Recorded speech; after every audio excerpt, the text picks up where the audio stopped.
Hold on. Let me see. Nah. Got it set up. Oh, let me fucking Chat GPT it, dude. Chat GPT? Yeah. You got my whiskey. Did I gotta say with this fucking light in my face? Is it too much? Feel like Jesus is coming down to see me. Damn. On this episode of DE Raw, we got two brothers, I guess. Going raw.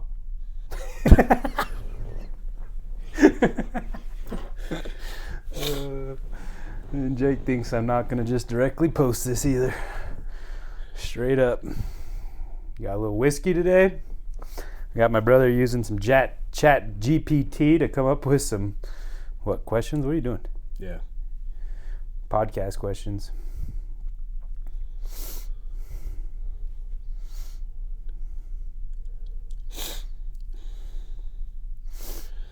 What would we have done before Chat GPT? All right, here we go. It is really quite impressive what this does. It's insane. Like, kids aren't even going to have to go to college anymore. All right, still going. Okay. Well, first one, I mean, I guess that we can talk about, since it's current and it's going to happen here in 2 more hours, is the CrossFit Open. CrossFit Open, here we go. I used to be the interviewer on all these. Derek. Yes, sir. We've been doing the CrossFit Open for, this is my 11th year, and this is your 12th year. Yep. Well, I mean, that first year I didn't even finish the Open. Yeah, I didn't finish my first year either, but because I almost separated my AC joint. I don't know, why didn't you finish? I didn't even know what the fuck I was doing. Oh, that's right. A couple friends text me. They're like, hey, come up to Lombardi and do this workout with me. I know. I remember trying to get there. No one would let me It's in. like 7 minutes of burpees. All Yeah. right, whatever. Fuck. Yeah, so that was my first open workout, was 7 minutes of burpees. So, reflecting on all the years, I was talking with a member yesterday that when I first started, I remembered I could memorized all of the open workouts 2012, 13, 14, 15, and 16. And then after that, It's probably working just after that, it's just been so many workouts that I just don't remember what they are anymore. Dude, I don't And even we're on remember my 24. PRs. I have to text you. So let's talk about, what do you think is the worst emotionally damaging open, most painful open workout that you have done personally? I know mine hands down. Most people in South Gym already know mine. I don't remember the name, the Number. whatever number, but it was the first year the dumbbell snatch was introduced. That 17.2 dumbbell snatch is burpee box jump overs. is the most pain you've been in.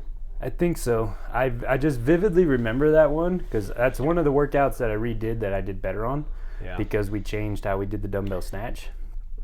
But I just remember that hurting so bad. Yeah. I think, how did that workout go? It was like a 15-minute cap. It was 50 alternate dumbbell snatches, then 10 burpee box jump overs, or 15? I think it was 15. I don't know, why don't you And chat each GPT it? And then it went down by 10 every time. Let's see if my memory serves me. Because I was in Moore Park coaching Lindsay Valenzuela on that workout, actually.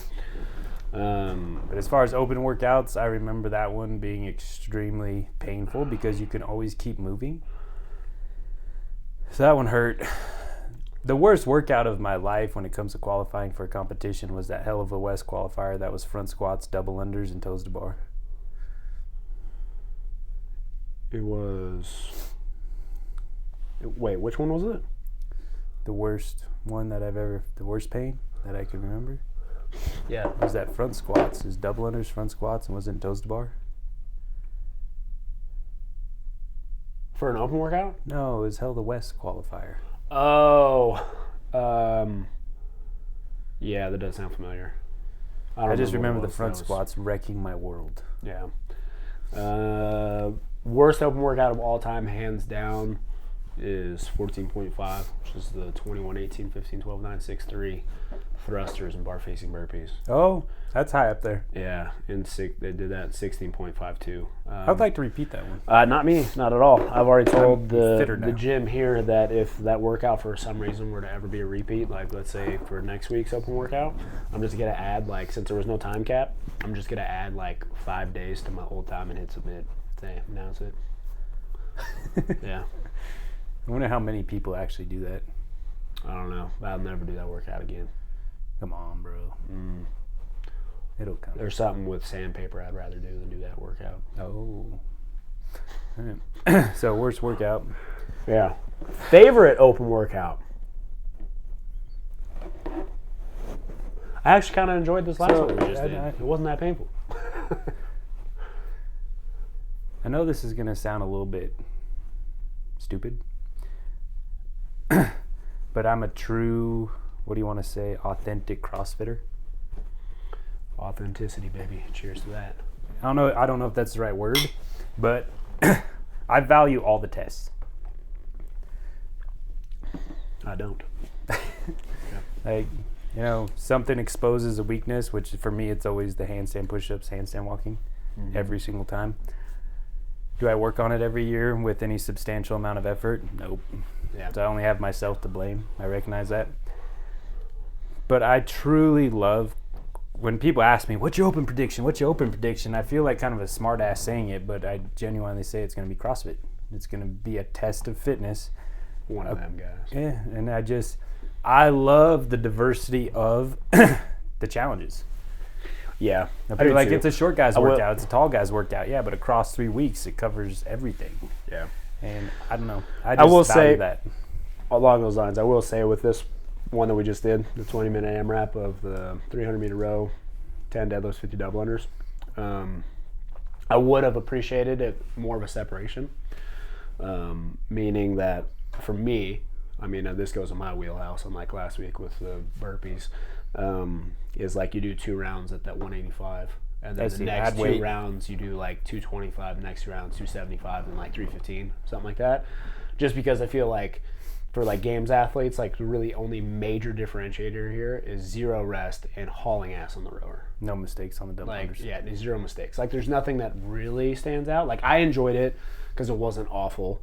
Even last week with all the burpees, it's technically more burpees than the 14.5 workout, but the format of that workout is just the fucking worst ever for me. But like I just hate burpees with passion. Like last week's burpees, they just wreck. I don't know what it is. They just wreck me. It's just something so simple. You lay down, get up, and it's just the worst thing in the world. Yeah, you lay down, get up at 220, it ain't no joke. 230, baby. See what I'm saying? But my boy thick. This workout I did like. But I mean, it's just funny. Like you were rowing significantly faster than me, and you're only a round ahead of me. Like there wasn't like if we would have,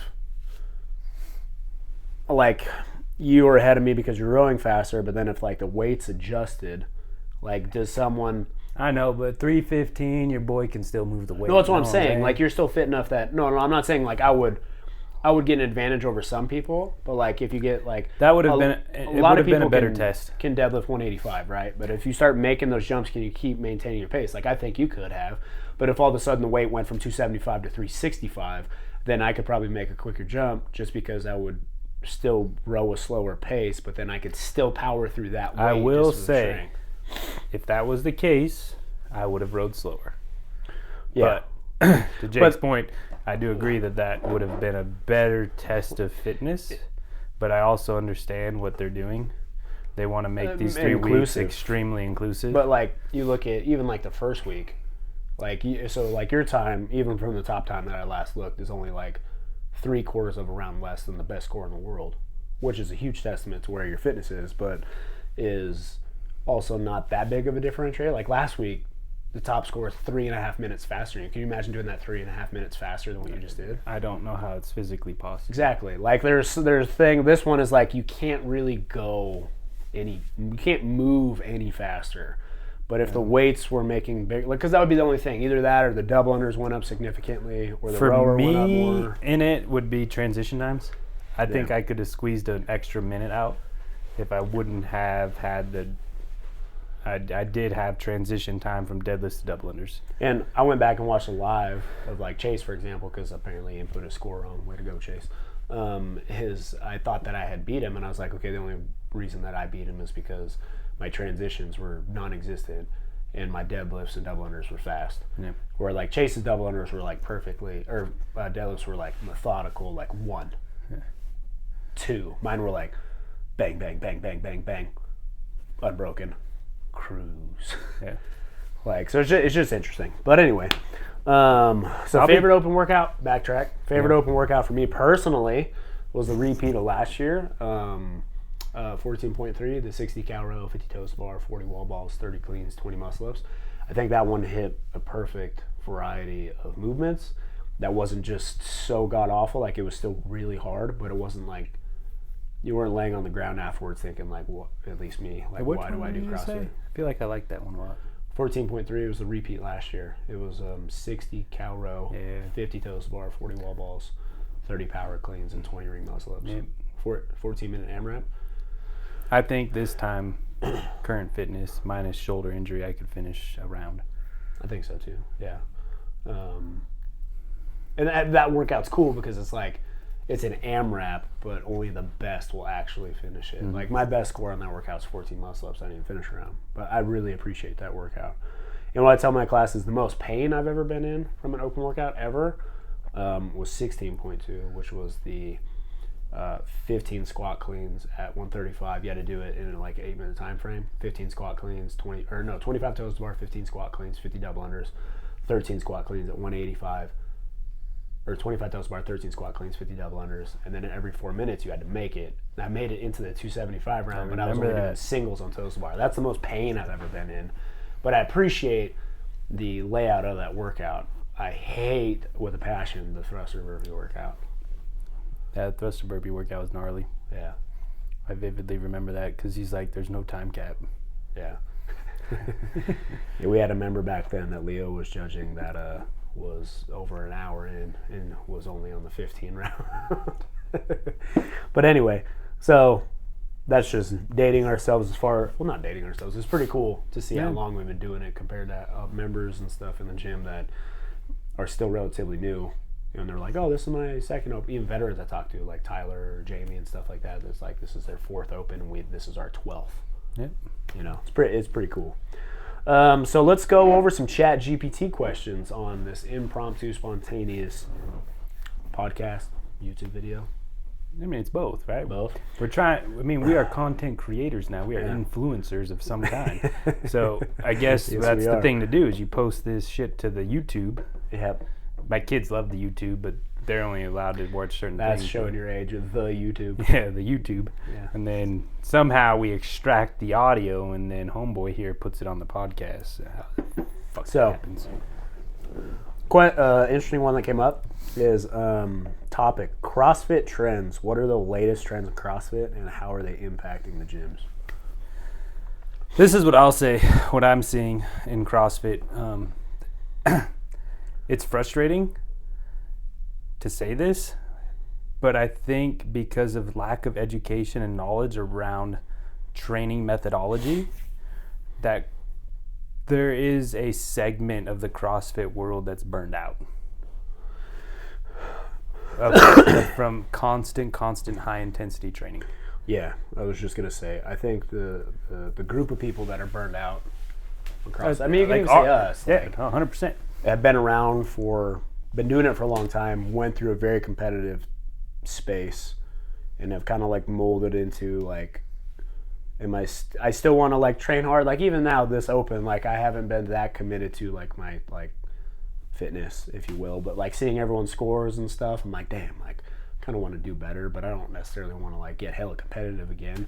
But it's like finding that balance of people who are still want to like train hard, but aren't necessarily like, I want to be a games athlete. Yeah. You know, how many people we know? When we were growing up in it, if you will, it was, the leaderboard was everything. Everybody locally was competing against each other. It was fun.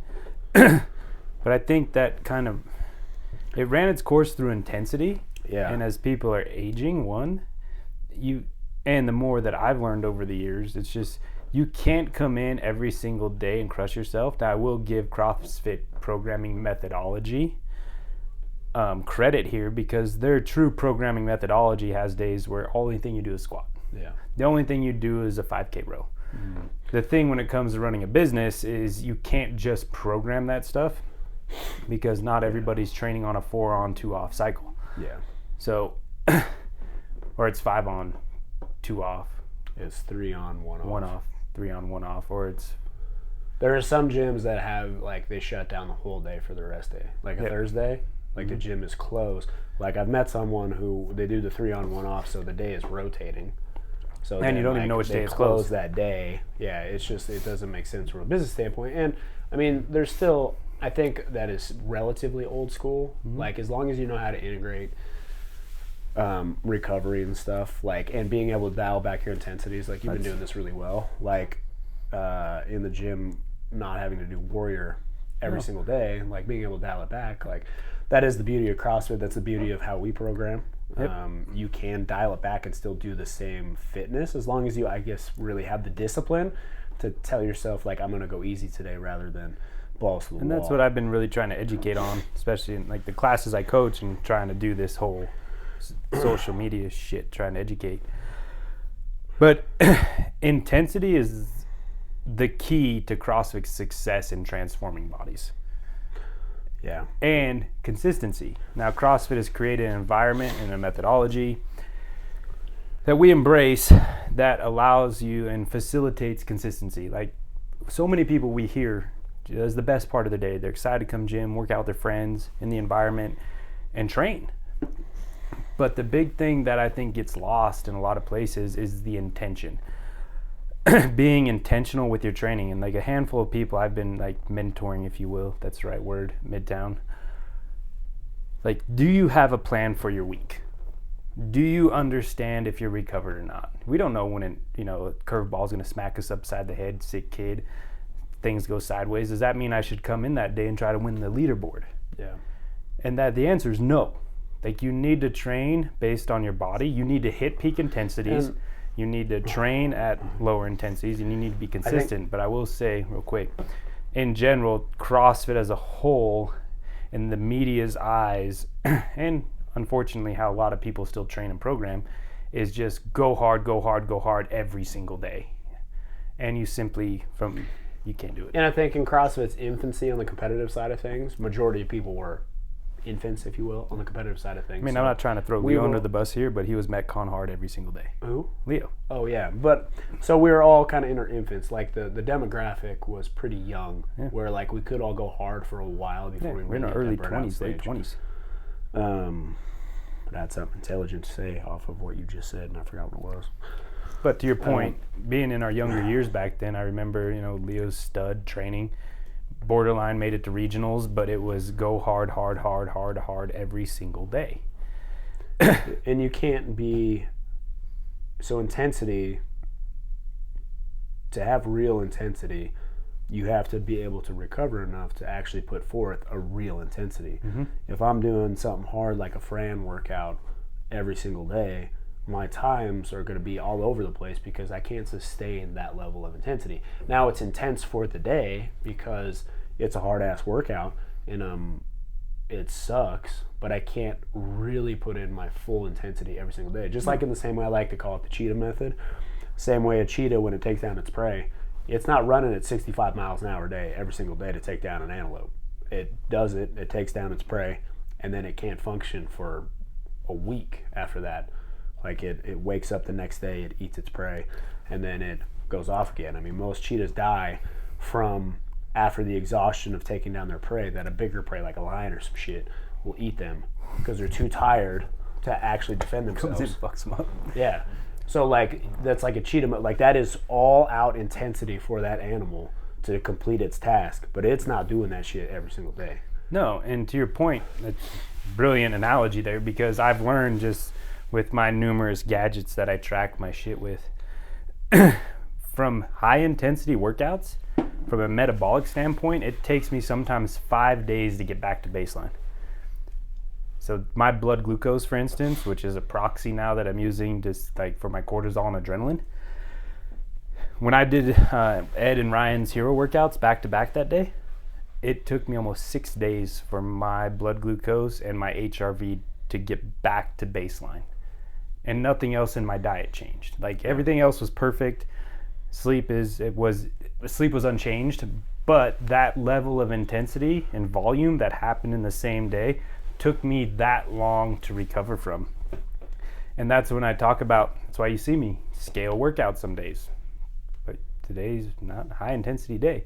And I will say the biggest difference in my training now versus training in the past is my consistency and owning training volume over intensity. Because I recover from volume. Mm-hmm. I don't recover from high intensity every single day. But I make sure I sprinkle in high intensity at least once a week. And I will admit, I cherry pick the workout. And that's kind of what I actually, now that I kind of remember what I was saying earlier, is in our infancy, in younger years, being able to go hard for that long, I feel like there's been this like dichotomy of new athletes coming into the sport that felt how we feel, mm-hmm. but are also met with like their coaches being experienced smarter athletes and smarter themselves, trying to tell like that young gun, like, you need to calm down, mm-hmm. you need to do this, you need to do that, versus just train really hard all the time. Because we kind of learn the hard way. It's kind of like your parents, right? They learn some shit. They try and tell you what not to do or what to do from their experiences. Yeah. CrossFit was so new in the competitive space that we went through that all as a generation, if you will, all got kind of burnt out on it and are reevaluating things. But then like a newer generation is coming in feeling the same ways that we did, but they're leaders and superiors, whatever you want to call it. Mentors, there we go, are trying to integrate, like harness that passion, but without burning them out like we did. Mm-hmm. Yeah. No, if I would have trained with my knowledge now 8-10 years ago, I probably would have been a much different athlete. So I mean, as far as trends go, CrossFit trends, I feel like that's probably going to be a wave that is going to go. And I will say CrossFit as a HQ, listening to their calls and everything, they're really trying to shift the focus from not just being CrossFit Elite Athletes Games. They're really trying to shift the focus to CrossFit Health. And I truly believe in it to be the best health and wellness program when executed correctly that there is. And I think, to piggyback off that, I think as a competitor, I've been really passionate about competing in it and stuff too. I think when CrossFit shot themselves in the foot was like shit canning their entire media team, completely just like trying to completely like go from like being really heavy in the game side of things. Like everyone was passionate about watching. If you were in CrossFit for any amount of time, you were amped to watch the story of the games athletes. Like it was just cool, mm-hmm. knowing that you were obviously nowhere near any of their abilities. It was cool to watch that story develop. Mm-hmm. So when they went from like that to just completely shutting it off and be like, we're just focusing on the health, I think it kind of shot himself in the foot. Not being able to integrate the two. I think that's kind of where they're at now. Terrible execution. Yeah, just shit canning their entire media team over text message and not letting We got a member at the gym that was on that. Not letting the customer, know like kind of what's going on. I think as affiliate owners, we had no clue. Integrated the two to showcase like what CrossFit can do on an elite level, yeah. and what it does for everyday life. That it's not really like one or the other. It's kind of like if you go out and like you can play football with your friends, like you can throw a football around, but we're not going to expect to like, oh, I'm going to go play in the fucking NFL if I do this for a couple more weekends. Like I think they didn't do a great job at bridging the two, that you can do CrossFit and train hard without this expectation of like, oh, I can be a games athlete. Like, yeah. I'm not going to go throw a football around and be like, man, I could be the next Aaron Rodgers. No, and that's unfortunate because that still exists. Yeah. Still hear it. Oh, I can't do CrossFit. I'm not fit enough for CrossFit. And I'm really, one thing that I'm personally extremely passionate about going forward is trying to break through those barriers. I mean, we got so many people in our classes, master's age, 80 plus years old, that are making life-changing results, quality of life results that are absolutely massive, because Well, they're not scared of it. And we're going to use this methodology to make you the best version of yourself possible. Doesn't mean that you're going to come in and do what I'm doing. And doesn't mean I'm going to be doing what top games athletes are doing. But like I've said multiple times, is I'm at a war against myself and becoming the best version of myself possible. That's the only thing I wake up and compete against every single day. And I'm very, very adamant in that belief system now. Turning 40 this year, and that was kind of my mission statement to myself. And CrossFit and our style of training, our programming, the way we do things, it's applicable to everybody. So as far as trends go, it's not going anywhere. It's too effective. It's simply too effective. Yeah, that was a great way to finish that off. It really is. I did an introduction with a lady today, saying, again, kind of speaking to just how long we've been around. I mean, obviously you're 7 years older than I am. You've been doing it a few years longer than I have. But I take my fish oil. Still get carded. That we've done, I would say, we've trained most methodologies for our fitness. Trained and or been around. I can say I haven't done a lot of bar fitness or Pilates, but I've been around. Bar fitness? Yeah, bar. You never heard of bar? Bro, it's like where you go in and you hold little poses and stuff. It's freaking hard, okay. I bet. So we've been around the fitness industry for a long time. Been around a long time. We've done a lot of things that are catered to our sport-specific style training. You with wrestling, me with motocross. No, we have not stepped, or I have not done a Pilates class and stuff like that. Yes, there's benefits to all these things, but we've been around a lot of things, seen a lot of things, done a lot of things, and CrossFit has been the most effective 100%. I like to use myself as an example here. I didn't even know what a squat was until I was 20 years old. Legit, shit you not, didn't even know what it was. I could bench press more than I could back squat and deadlift for years. And then my first 1 rep max back squat was 155 pounds. First time I maxed it out, and now I'm up to 500. That's through CrossFit training and strength training. So I like to use that as an example. Mm-hmm. That's 10 years of development to get to that point. Not just on the physical side, but when you look at metabolic health, which is preventing diabetes, cancer, heart disease, all these things, I will stack up a well-implemented CrossFit program against any training methodology out there, period, when it comes to its dominance in this actually branches preventing and curing metabolic health. A theory of mine that I would like to discuss with you one day. It's way too in-depth to talk about it right now. But I think that goes kind of hand in hand with, I think, people in general, but particularly Western civilization and being lazy, that CrossFit has been so dominant in that sense of teaching you how to be intense with your training. Like when people come in and they have not a clue of what actual intense training looks like for them, exercising, and it's through education, right? Through either family or movies or whatever, mm-hmm. what have you, to go on a 30-minute jog, and that is an intense training. No one really knows the feeling. You know that'd be intense training for you. Yes, it would. There's a lot of mass through time to move through time and space. My running is one of my weak links. But anyway, what I'm getting at, that's just an example. Yeah. That no one really knows what it's like to do a full pedal to the metal for Anton. Well, people are scared of intensity, don't know what it looks like. As soon as you have, we've seen hundreds and hundreds and hundreds of cases over the years of be like, oh, that wasn't that hard. I'm like, it's because you did it 10 minutes slower than I did. I'm like, this is the pace that you're going to do on this workout next time. And then they fall apart at the seams and have an emotional experience. And that comes down to coaching and getting people to understand relative intensity and hitting the effective stimulus. What I'm saying is CrossFit's effective because it's taught an entire massive generation of people what intensity really looks like. Mm-hmm. Anaerobic work was labeled and identified as sprinters. Mm-hmm. 400 meters. And no one's going to go out and be like, oh, I need to do my anaerobic work today. I'm going to go fucking do a 400 meter sprint. Assholes be making the mile time now, anaerobic. Sons of bitches. So that's what I'm saying, is CrossFit has taught an entire massive group of people what actual intensity looks mm-hmm. like. Whereas it was never either done that way, just through education, or people just inherently being a little lazy. Exercising was doing a few bicep curls and maybe jogging on the treadmill for a little bit. Well, you look at the status quo of society, going for a walk and getting your steps is now, exercise, which general movement, massive value. There's massive health value to general movement. But to Jacob's point, people have no clue what they're capable of. Yeah, and what real intensity is. And I will say I've talked about with the Whoop.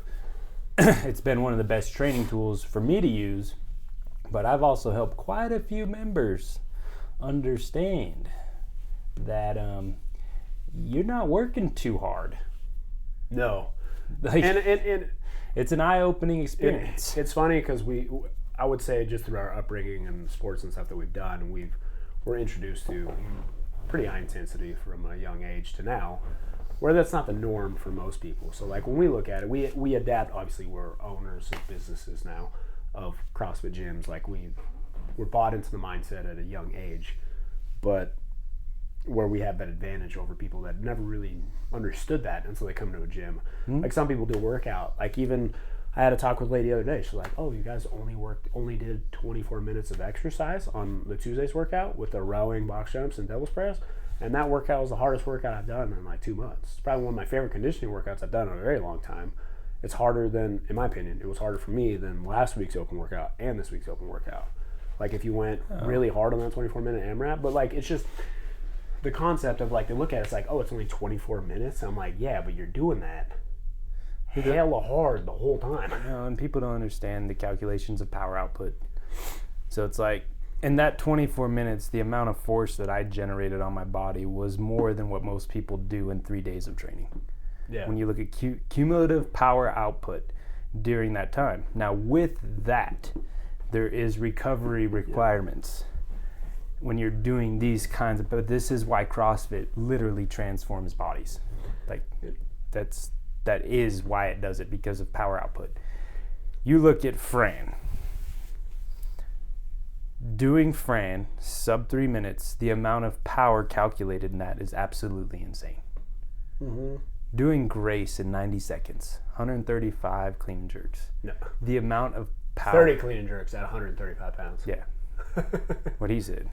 Let's have another drink. To do 135 clean and jerks in under 90 seconds. Now that, hopefully I'll be alive to see that one. So it just, power output for a workout is massive when it comes to getting results. Where people in the diehard CrossFit community, I think, fuck it all up, is they don't understand what's happening metabolically to them. And when you're in your 20s, early 30s, you can get away with it. Me, getting 40, I'm very mindful of my intensity. You guys know that. I train how my body feels, and I make sure that I'm recovering optimally. Now, my recovery has been really awesome for multiple reasons, but you can only get as fit as you're capable of recovering from. And I will say CrossFit, I do see a shift there and a trend there. I will say the only black eye has been people abusing the hell out of getting addicted to the dopamine kick of high intensity. Yeah, I mean, that even happens with veterans in the gym, I would say now. Like, if they don't come in and do a workout that just leaves them on the floor gasping for air, they don't feel like they worked out hard enough. Like, which is working against them. Mm-hmm. Like, you know, I love the cheetah analogy I came up with a long time ago. Is like, the cheetah is an incredible specimen of an animal. Mm-hmm. Very impressive what it can do. It knows when to sprint. It knows when to walk. Some people only know how to walk and will therefore never learn how to eat because they don't know how to sprint. So if you come in, that cheetah tries to sprint all the time, it's just going to tear itself down and slow down. It will never actually hit peak output. So there's a level of discipline, and even Jim Jones made this popular, is the hardest part of training for someone who becomes passionate about exercise is actually taking rest days or recovery days. Because it's easy to train hard once you get into that space because you enjoy it so much and you become so accustomed to just coming in and kicking ass that the idea of taking a rest day seems like counterintuitive. And I think that you're not working hard. What I've coached, mentored a few people on is looking at your training horizon further than the next day. So many people are just like, and I get it, busy life, kids, jobs, I just need to get to the gym. But there's a certain point when it comes beyond it, I just need to get to the gym and get my 3 workouts a week. Like, what's your 3-month goal? Mm-hmm. Like, what's your 6-week goal? What are you going to focus on during this time? And I think I've proven that through our group class with being intentional and how I approach group class. And most of my classes I do are 7 a.m. You can ask Coach Jess. There have been days I've walked in the middle of the workouts because it was a low intensity day. And the purpose that day for me was to move heavy weight. And there are days that I literally full send it. So, arguably, like to play devil's advocate on this side of things, you only learn that through years of practice and wisdom and injury and beating the shit out of yourself. That's what, again, makes us qualified coaches and mentors, if you will, is that we've gone through and I'm gone through the ringer to learn ourselves to provide a better experience for the people that we lead. And handful of members at Midtown get this one-on-one every day from me, but that's why I'm trying to come to the content world and teach, be that influencer. Because we're influencers now. I'm working on my influencer. Yeah, we're basically influencers. So, anyway, bouncing around, let's try and there's a couple What's next? Questions in here. So we'll kind of skim through it quick because CrossFit trends, can be all over the place. Anyway, next one. Nutrition. This can be a whole nother video in itself. Let's not get too crazy. Let's actually make this a quick one. Good luck. Do you have a go-to pre-workout, post-workout meal?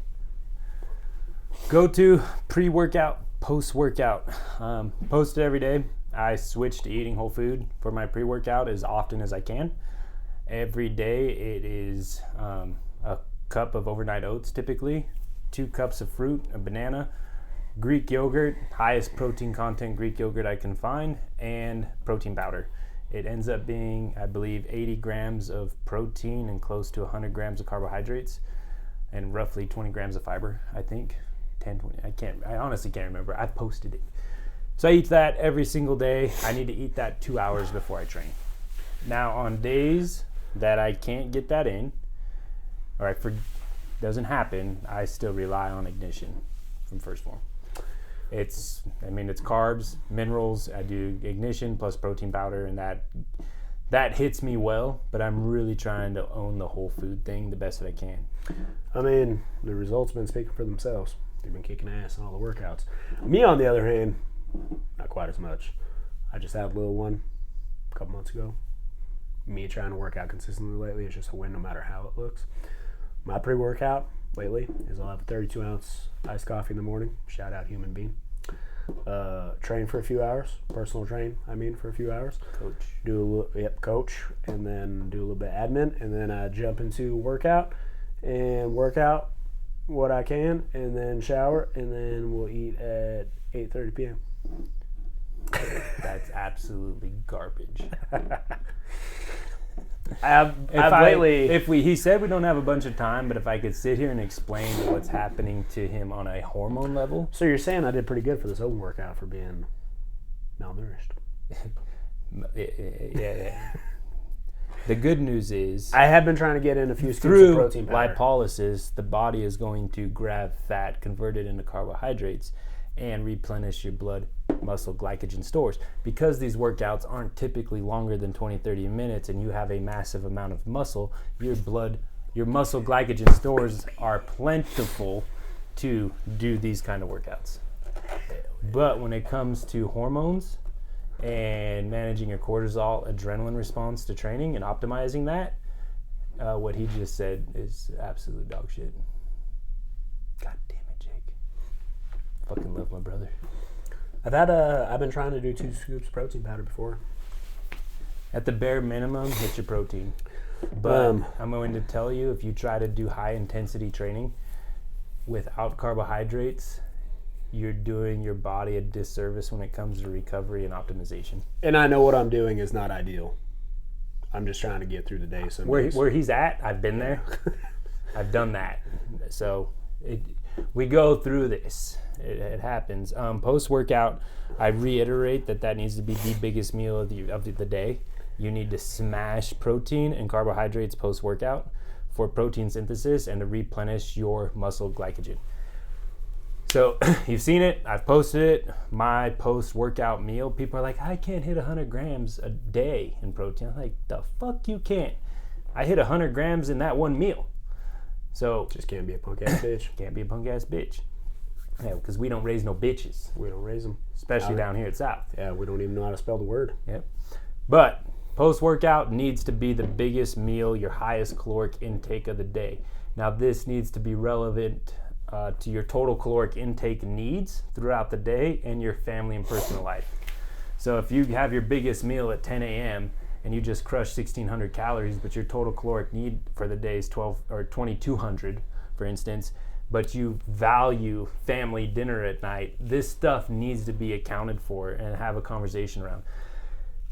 In general, though, right after your workout, the bare minimum you should have is probably 20 to 30 grams of protein and 20 to 30 grams of carbohydrates, high quality, healthy, preferably with fiber of some sort there. So I prefer that it be whole food driven, not just rely on a shake. But if you're in a rush, you're in a bind, slamming a good quality protein shake, First Form, Transparent Labs, and some carbohydrates, Ignition, post-workout, some berries, some honey, is going to help you recover so much better and help your hormones and your body just feel better. If you leave your workout and you fast it after that, you're literally fucking yourself. Maybe not literally, but no, literally, like tripping over your feet. That's his That's his post-workout. I don't have one. So moving on to the next question. So I got in. If you fast after your workout, you're fucking yourself. Yeah, I just drink. I'm just kidding. I don't. This is actually the first little bit of alcohol I've had in a while. Okay, so there are actually some really other good questions in here, but I want to skip past them because I think they could go on for a while. So we're going to jump to some quicker ones. So an interesting one. Industry changes. How has the fitness industry changed in the last decade, and where do you see it going? Down the lazy shitter. Next question. No, it's a society issue. We're in a buy now, pay later society. People want everything quick and easy. So you're seeing like people trying to sell shorter workouts, people trying to sell faster results, people trying to sell, sign up for my 6-week program and get fucking shredded. And it's fucking dog shit. Absolute fucking dog shit. Tell he's passionate about this. Oh, I fucking hate it. And it's the influencer. It's the influencer world on social media. Fake bullshit assholes on there that are pretending that they're getting these results like this. I'm actually pretty passionate about this too. How do you feel about testosterone? Not very passionate about it, but I think it's a bastardized bullshit market, quick money grab for providers, and I think it's in many ways a scam. Reason I bring it up is there have been multiple people that are very influential in the social media space that actually have a great message, and what really grinds my gears is the message and everything that they're saying. I actually very passionately agree with, but it'll be like dudes walking around without the shirt on purpose because it's part of brand, right? And they're like these dudes in their like 40s, so early 40s, early 50s, something like that. That would just be juice to the gills, but then they'll talk about, man, like I eat well, I sleep well, and I work out hard, and this is the result of that. And I'm like, well, hold on a second, bud. I'm like, I appreciate everything you're saying and the intensity and everything you're talking about. Like, I appreciate that and 100% agree, but I'd have way more respect for this message if you also said, like, you're not just going to look like that. And I'm talking shredded, like yoked to the gills. I'm going to tell you that a lot of it's not just simply testosterone. No, that there's Anavar, Winstrol, like some of these other anabolic entities that are extremely easy to get. Yeah, there's PEDs that are helping them to look like this. But what's dumb is it'll be guys that won't say like, oh, get on the 6-week program and you'll get hella shredded. They'll say all the right things like, it's going to take years to get to this point. You need to commit. You need to do this. You need to do this, and this. And you'll look like me. I'm like, well, you left out a fucking key component here. Yeah, and you're juiced to the gills also. Yes. The anabolic aids that are free-flowing through the influencer world. That's why I find it to be a much necessary message for me to be transparent about my medical use of testosterone, because there can be so much convoluted bullshit and misbeliefs out there. And to expand, you brought up your medical use of testosterone was also from a point of your testosterone had been so low and so tanked for so many years. I mean, equivalent testosterone over here at one point was lesser than an 11-year-old girl. Felt like it anyway. Yeah, like it was. It was a little higher than 11-year-old. Not much though. Like, so even with some testosterone use, you're just hitting the average ranges.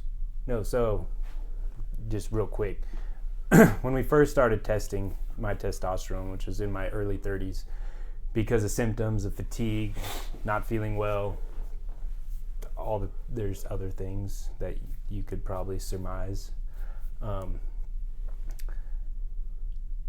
I was testing in the 200s often.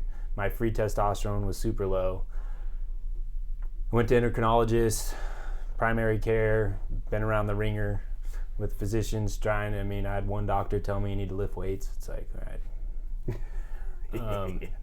And actually, so that, that's just not to take too much away from that. Like, that's also a part that I'm passionate about, that we could actually get Justin, our cousin who's a doctor, on the podcast talking about something like this. Is you have a doctor who's knows what you do. You own multiple gyms. You train your ass off. You lift weights. You do all this, and their logical, intelligent response was to exercise. Yeah. You're like, that's literally what I fucking do. So as many of you guys know, my wife's primary care provider, and she's been one of my main guides in us researching this over the years, trying to figure out what's wrong. So constantly low in my 30s, enough to make 2 kids. All right, so there's enough there that I was creating viable sperm to make 2 kids. They look like me too, so that's a plus. So, but one doctor is like, oh, well, you can get an erection. Cool, you're fine. It's like, well, I'm not fine. I don't feel great. I never have energy. I'm always beat down, tired, borderline depressed all the time. This is stuff that you guys might not know. So doctor, and all the research my wife and I did, and endocrinologist actually brought this up, was potentially my younger years, the amount of training I did wrestling in a starved state, high intensity training through my development years. And cutting weight constantly can make a massive effect on your your endocrine system. And we don't know. That was an assumption of why. So in that process, I did everything I could humanly possible do to get it up naturally. I quit drinking, 0 alcohol for over a year, near perfect diet. Yeah. Would I go up 12 points? Like 100. Okay. So, it got up into the 300s during that time. But you remember. Yeah, you went and drank beer and it went straight back down. That wasn't the reason. I should have been, for my lifestyle, a testosterone level of around 800. Now, with testosterone, you have this range, you have these levels. If you have no symptoms and have a great quality of life, your 400 could be my 800. Like, the level is kind of irrelevant. It's a guide, but you have to add up all the subjective pieces to it and the blood level to it. So what I would add on to that, just because I've been I've had my testosterone checked 3 different times. I think my most recent test levels are in the 300s or something like that, which is not great. I mean, average is like low 600s to like 9 or some shit like 5 that. to 800. Yeah. So from meeting 3 different doctors, and I know we're a little off topic. This is us getting better and better at doing this whole content thing. But what's been interesting with some of the doctors that I've met, what I think is kind of bullshit in my opinion, is like, oh, average, like you're totally fine if you're between 200 and 1,000. Mm-hmm. I'm like, that's such a massive range though. Like, how is that an average? Like that you're good if you're within this fucking massive. So I'll explain that range. So these ranges are developed based on lab tests, national data aggregation. So the ranges are there based on the whole country getting their blood work done, and it creates a range. Now, if you're intuitive like me, you look around at society and you're like, wait, you're trying to plug me in with all these fucks? I do everything perfect. Train well, eat well, sleep pretty good, manage my stress okay, but you're trying to say that me being at 200, I'm okay because I fit within the range of unhealthy, U.S. society. US society. They didn't even want to entertain the endocrinologist. Obviously, that's the reason. One of the reasons I ended up committing to this, but the other doctors didn't even want to entertain the idea because I was in the range. And when I was in my 30s, still in my 30s technically, I'm not 40 yet. So the ranges are garbage. You have to look at all symptoms, all factors. You have to look at, there's a handful. You have like luteinizing hormones, your sex binding globulin, SHBG, sex hormone binding globulin. There's a lot of factors at play, and I'm going to reiterate this one piece. If you're making a life-changing decision, because there are side effects to testosterone, based on one lab test and no lifestyle changes, you're fucking up. Because testosterone changes dramatically. If you slept 6 hours at night and got your blood test, your testosterone could be down 200 points, and the next day could be up 200 points. I've been averaging 2.5 hours of sleep for the last month and a half. There can be big swings naturally, so you need to look at an average across a year, probably 4 blood tests, with lifestyle changes in there. Because if you think just adding testosterone to your life is going to fix the shitty lifestyle changes, you're going to be terribly disappointed and potentially end up with lifelong side effects that you are going to struggle to reverse. I think, so not to interrupt, but back to influencers. Well, no, just to circle back on that. What's interesting, my most recent meeting with the doctor was like, when my test results came back, like not my test results, but my testosterone results came back, and I was at I think it was at 312. They're like, oh yeah, you're good, you're in healthy range. And I'm like, what? I'm like, and I'm talking with someone who's in the gym, who's similar age as me, similar fitness levels, and he had his test levels checked, and he's at 810.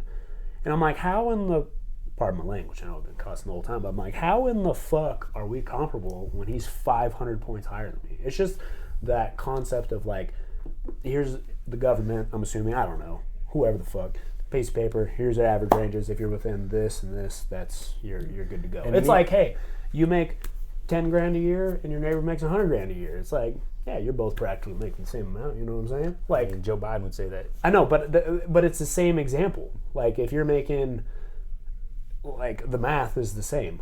Yeah. If this person's making 10 grand a year and this person's making 100 grand a year, and you say you can both afford to do the same things with the same income, it's not true. No, it's not true.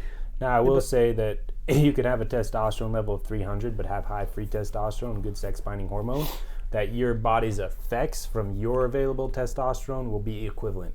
And these are things that aren't even discussed in most places, especially the scam clinics that are out there. So, industry changes.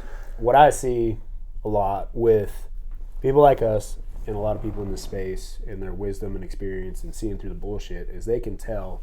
I think a lot of these, we call them shitfluencers. Shitfluencers. That these influencers that claim that you can be just like them if you do what they say, buy their program, this and that. I think because of the power of social media, that it has such an impact and has had such an impact. I mean, I've even fallen prey to it before, is that these shitfluencers aren't going to get away with a lot of this so easily because more people are becoming more educated on these topics, that they're not as much of a prey, if you will, to these predators, that this market of shitfluencers is going to start deteriorating, and real influencers are going to start making more changes. And I think the biggest obstacle that I see with us is, and we've talked about this for years, with our vision a long time ago about making Reno the fittest city in the country, is getting people to understand that your longevity in fitness is you have to be patient and commit to a lifelong process rather than a 6-week program. And it's going to take time to actually make changes, and that you actually have to continue working hard. So this sexy sell of doing something quick and easy, I mean, it's not the way. I mean, when we were growing up, you had all the magazines and shit, bodybuilding magazines. Before people even really knew what steroids were, all these bodybuilders and everyone knew what it was. And they were like, yeah, fucking here's my push-up program. look just like me, but then we're like, we don't know what steroids You know are. how many special forces people are on gear? And everyone, all those guys are on all kinds of gear to look like that, but social media wasn't a thing. Like, the education wasn't there. Yeah, Stallone was on growth hormone and test training for Rocky 4. I thought it was all natty. Yeah, that's a great example. Rocky, I mean, huge influence on our lives. Yeah. Like, Eye of the Tiger, that song, I mean, that's iconic. Everyone knows that. He defeated the Russians. Like, that was huge. And him and Drago were both doing some and shit. you could say, like, steroids did that. Like, but we I will say Sylvester Stallone's pretty transparent about growth hormone and testosterone. He is now. It wasn't at the time. Well, he doesn't have the physique at the time that shows the other shit, like what Arnold was on. Homeboy was more in a vegetarian diet, I'll tell you that much. Well, yeah. But, again, industry changes. I see a lot of changes coming from passionate people that care about the everyday person's health and wellness, changing their mindset they actually have to commit to. And understanding, I think a big thing too is expectations. It's like, one, genetics does matter. It does matter. But when you think that you're just going to sign up and become this physique, you're going to buy this program and get this physique, those expectations, it's not going to happen the way you think it's going to happen. That's why it's so important to fall in love with the process of health and fitness versus the outcome. Destination. I've been training really hard, eating perfect, and have exogenous aid balancing out my hormones. And I've gained 3 pounds of muscle and lost a total of about 6 pounds of fat. Like, it's big, but it's also small. Yeah. It's not sexy. It's not an easy sell. No. Like, if you put on paper, like, hey, come to the gym. If you're willing to commit 3 years of your time with us and put in the work day in and day out, you could gain 8 pounds of muscle and lose 15 pounds of fat. Like, there are more extreme examples, but I mean, like that would be healthy. Like, no one's going to be like, oh, hell yeah.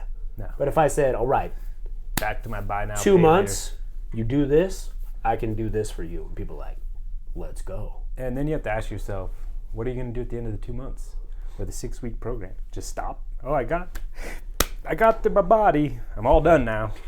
Like, even these shitfluencers, they still train every day. They still do their shit every day.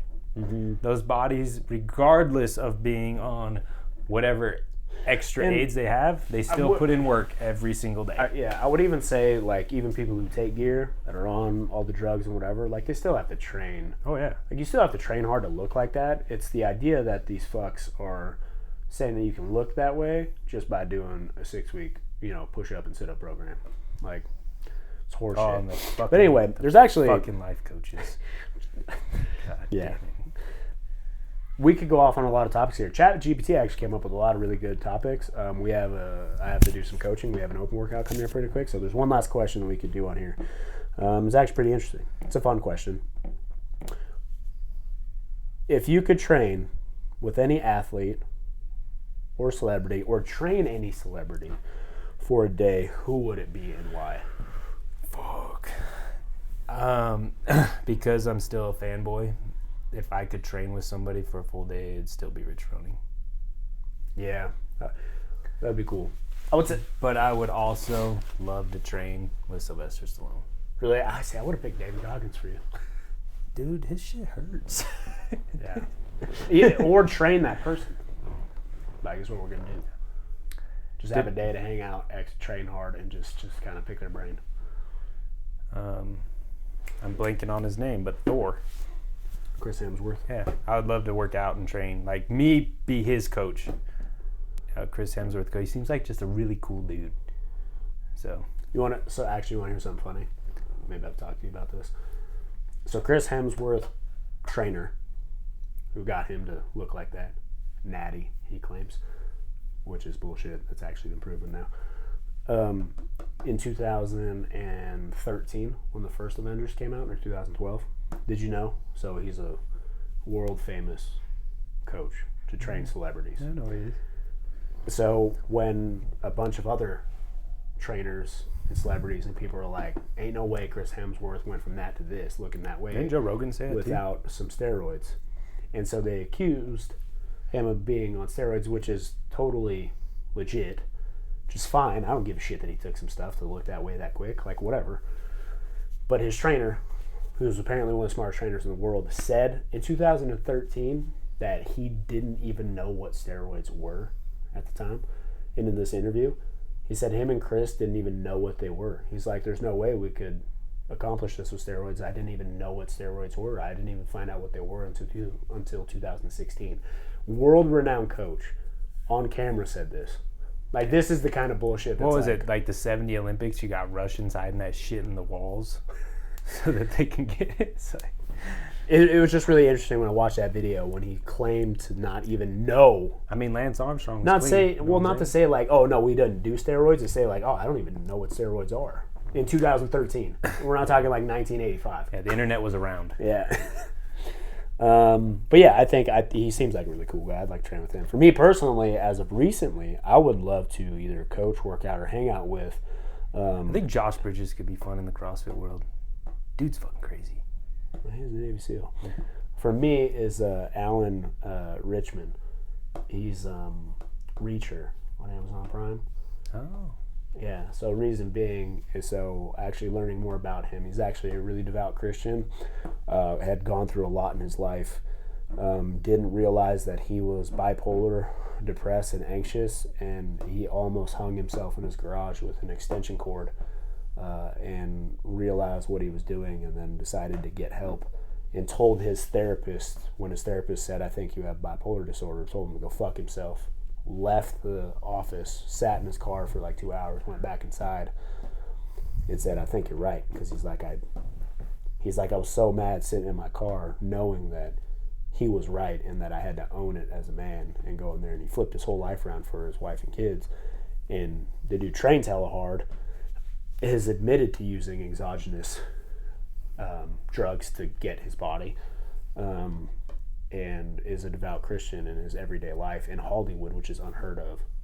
And it's just really cool to see that, because we're all like to watch movies and TV shows. To actually see a celebrity to be that open about a story and be that big of an actor is really cool. And he trains hella hard. He's really athletic. Just seems like a really cool, down-to-earth dude. I think it'd be a really cool guy to hang out with for a day. So maybe one day. That'd be kind of cool. Thing is, I could pay to train with Rich. He does that thing. I was gonna say, Rich, we could actually just pay $3,000 to just fly down there and go hang out at Cookville. Can't do that with an Alan Richmond or Name. other, or Chris Hemsworth. But yeah, I thought that was kind of fun. Tia Toomey would probably be cool to train with too. She's nuts. Yeah. Well, anyway, this is a spontaneous YouTube video. Cheers. Podcast. Obviously, there's definitely some mutual passion between some of these topics. Maybe one day we'll keep it non-explicit. Doubt it.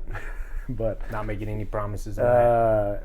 Sorry, Sarah. We're gonna keep working on putting out good content. Strive to be the complete opposite of a shitfluencer. Don't even really like the word influencer. Just someone who's passionate about helping change lives of people that are passionate about making a change in themselves. Honesty.